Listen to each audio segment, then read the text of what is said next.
I recently had a conversation with clients. In client meetings, we often talk about the broader economic picture. And I've been working as a financial advisor for about 10 years now, and I see a lot of what's going on behind the scenes in the market. And I will say the last decade of being a financial advisor and seeing and understanding what's going on behind the scenes in capital markets, it's quite disturbing. To be 100% honest, it's quite disturbing.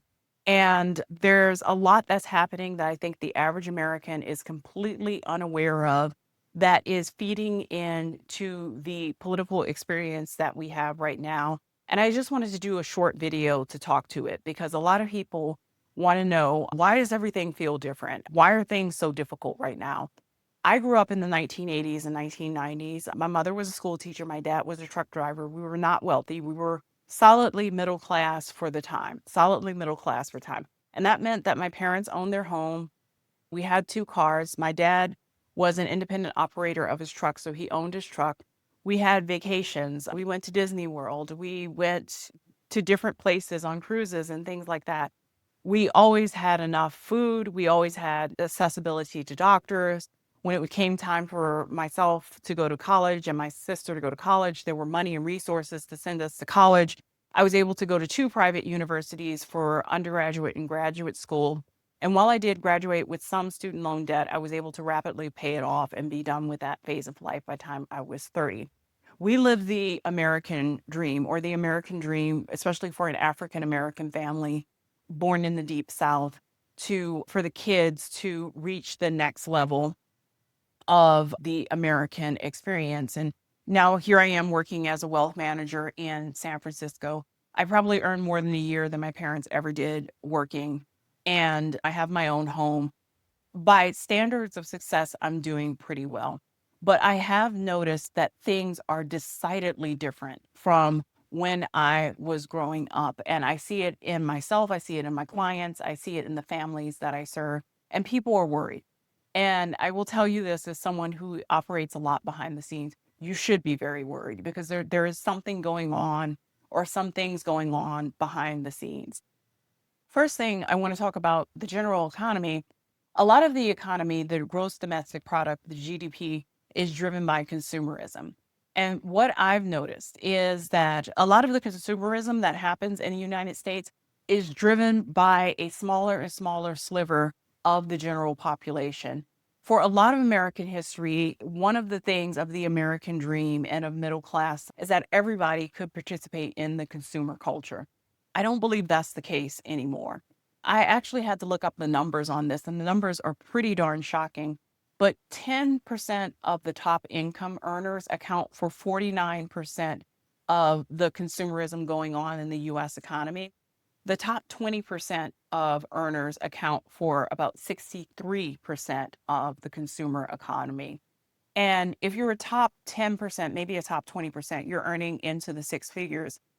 Few jobs, specialist jobs, so there are a lot of specialist jobs that may pay into the six figures, but in the whole economy, most jobs do not pay in the six figure. The average person earns about $60,000 a year. And essentially, what is happening is a smaller and smaller segment of the American population is driving consumer outcomes. And what you get is a society where politicians and politics only care about the top 10% of the population.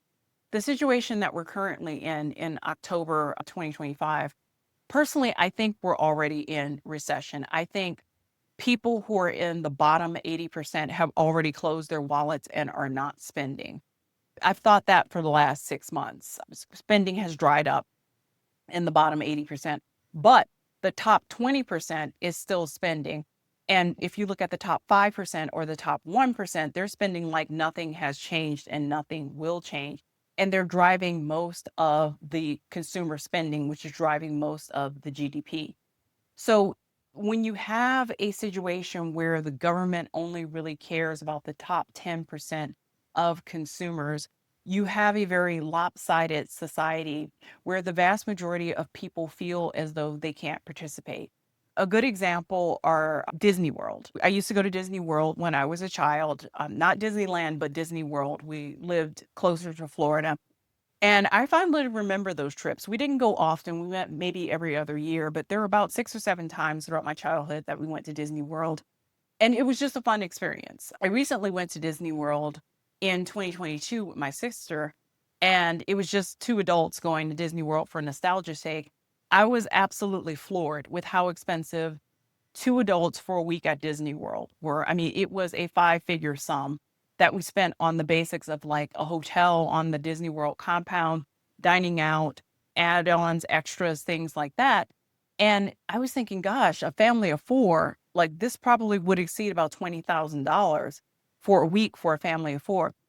It's a company, and Disney World is experiencing and Disney is experiencing its own issues, but it seems like it's decided to focus on one segment, the top 10% of earners, and everyone else is just locked out of the Disney experience.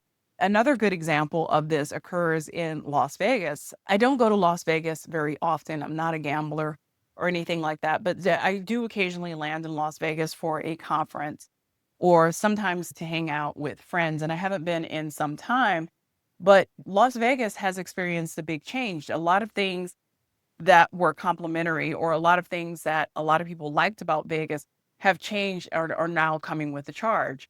You have to pay for parking now. You never had to pay for parking in Las Vegas before. You would get drinks comped or dinners comped or free this or free that for spending time or spending money in a hotel or a casino. You don't get any of that anymore. It's almost a vibe of they don't really want you there, but the truth is they only want certain people there, right? They want the top 10% of spenders there spending money consistently, and the other 90% can go away. Why is this happening? And also other ripple effects of society. Companies really don't want to deal with a lot of people. They don't want to deal with a lot of people. They would rather deal with fewer people, deal with fewer clients, and have them spend more money in their business than deal with more people, try to get purchases out of more people. And I've noticed that in the field of wealth management and financial advising, everybody is going for the top 10% client, but the average client, the main street, the little guy, the person just starting out, it's hard to connect with a financial advisor. And it's simply because the industry has moved from really financial advising to wealth management. And I saw this years ago occurring.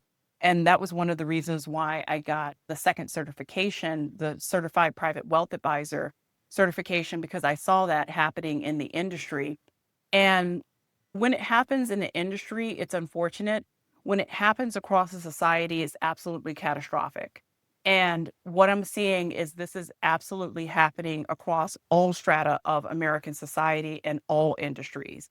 And that's why we as a nation are feeling like we don't belong, like we don't have a place, like we're not welcomed. We're not part of the middle class experience anymore. And I feel it because I live here in San Francisco. And while I earn a good salary and do pretty well within the ecosystem of San Francisco, that is all very relative because there are people here who do fantastically well. And no one wants to feel left out or abandoned by systems and abandoned by institutions, especially when those systems and institutions are part of what is defined as being American or is what was part of the American experience, especially for us. And then you can't afford to provide the same level of experience for your children. You feel like you've taken a step backwards. And that's exactly what is occurring. So, how do we change this? A lot of the change is very political. And I don't want to make this channel about politics and I don't want to make this video about politics.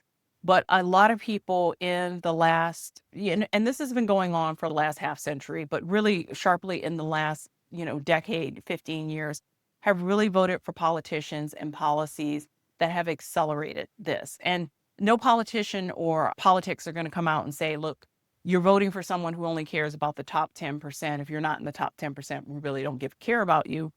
No one's going to openly come out and say it, but I can see it in the numbers behind the scene and what's happening in capital markets. And it's really unfortunate.